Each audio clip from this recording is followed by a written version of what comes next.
In 1956, MGM released Forbidden Planet, a film that would redefine science fiction. Beneath its futuristic visuals and groundbreaking effects lay a story far more complex than audiences initially realized. For decades, a controversial scene involving Anne Francis and her pet tiger was cut, buried in the archives. The scene explained why the tiger attacks Altaira after her first kiss, revealing themes of innocence, power, and human desire that were considered too provocative for 1950s viewers. While the public saw only a thrilling adventure, MGM had crafted something deeper, an exploration of psychology, myth, and the human subconscious in a genre often dismissed as lowbrow. The origins of a vision. The story began in 1952 when matte painters Irving Bloch and Alan Adler approached MGM with a story called Fatal Planet. Neither had screenwriting experience, and studios largely ignored science fiction as a low-budget dumping ground. Yet their pitch was unique. It relied on images, not words. They imagined a planet as a canvas for awe, fear, and technology. Initially dismissed, their idea lingered in studio archives. By 1954, the landscape of entertainment was shifting. Television was booming, space exploration captured imaginations, and MGM reconsidered the project, seeing potential in what had first seemed an impractical gamble. MGM's gamble. MGM's decision to fund the film was bold. The budget was $1.9 to $2 million, extraordinary for a genre usually limited to $150,000 to $500,000. The studio aimed to elevate science fiction, investing in custom sets, new technologies, and young talent, rather than relying on fading stars. Actors like Leslie Nielsen and Anne Francis were paired with the gravitas of Walter Pidgeon. Every element, from costuming to production design, was carefully orchestrated to turn sci-fi into a serious cinematic experience. Industry insiders whispered about the risk, but MGM's gamble paid off, setting a precedent for the genre and showing studios that science fiction could be ambitious, profitable, and culturally significant. A leap into the future. The original script was set in 1972, but the technology imagined by Bloch and Adler felt too advanced. MGM moved the story 200 years forward, placing it in the 23rd century on a distant planet, Alta 4. The narrative drew inspiration from Shakespeare's The Tempest. Dr. Morbius mirrored Prospero, while his daughter Altaira echoed Miranda. Even the monsters weren't mere creatures, they were manifestations of the subconscious, similar to Shakespeare's spirits of vengeance. This fusion of high art and pulp science fiction made the film distinct. Beyond lasers and robots, the story explored power, ego, control, and the deep fears buried within the human mind. Fred M. Wilcox, An Outsider's Eye.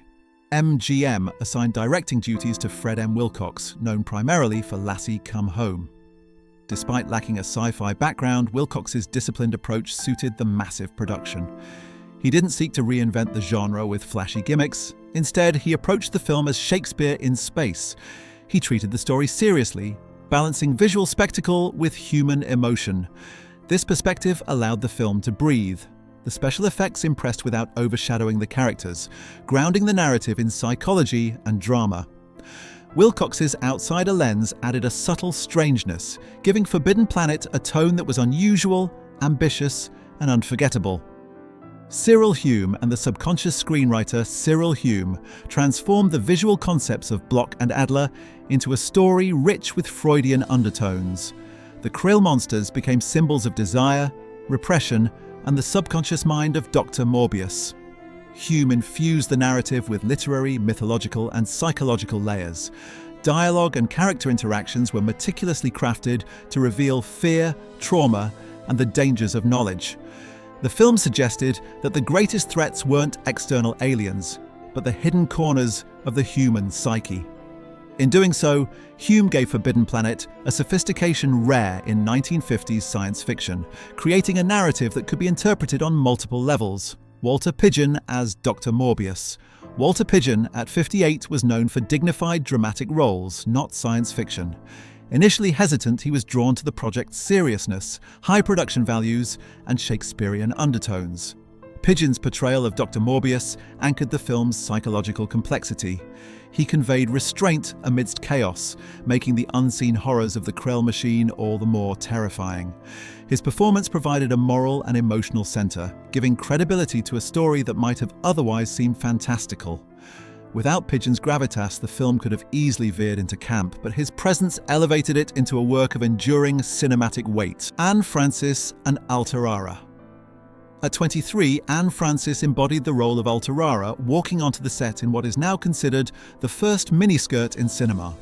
Designed by Helen Rose, the costume was bold, provocative, and decades ahead of its time, drawing nervous attention from executives and censorship boards. Barefoot and innocent, Altaira became an icon of futurism and defiance. Francis's performance combined vulnerability with intelligence, helping audiences connect with the character beyond her appearance. She didn't just wear the future, she personified it. Altaira remains a symbol of empowerment, style, and timeless intrigue in cinematic history. Leslie Nielsen and the crew Leslie Nielsen played Commander Adams, the serious moral anchor of the mission. Long before his comedic fame, Nielsen brought authority and credibility to the bridge of the starship. His performance established the model for future sci-fi captains, foreshadowing figures like Captain Kirk. Supporting cast members such as Warren Stevens as Doc Oro added depth. Stevens's quiet, off-screen death exemplified the film's subtle horror. The monsters were not physical, but manifestations of the mind, punishing those who misused knowledge. Together, the cast created a believable, emotionally resonant team, navigating the extraordinary dangers of Alta 4. The hidden scene. For decades, a deleted 11-minute sequence featuring Anne Francis and her tiger remained unseen.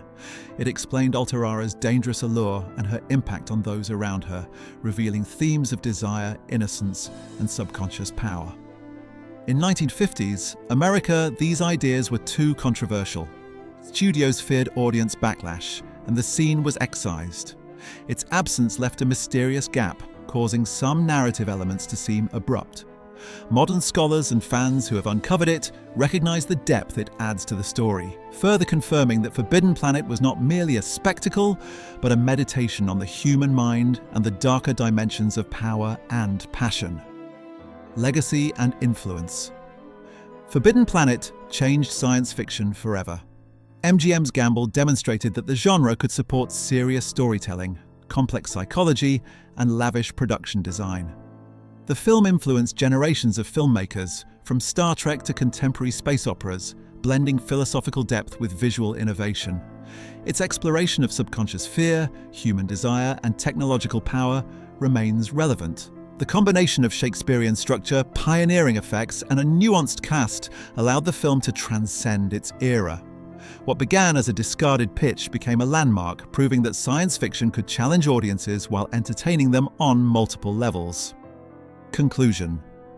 A vision beyond its time, Forbidden Planet is more than a 1950s sci-fi film. Beneath its spaceships and robots lies a complex meditation on human psychology, power, and desire. From the ambitious MGM gamble to the innovative designs from Anne Francis's Altaira to Robbie the Robot, every element contributed to a work that was decades ahead of its time. Its themes, once deemed too controversial, now highlight the genius of its creators. The film's legacy endures as a testament to imagination, courage, and the willingness to explore the unknown, not just in space, but within the human mind itself.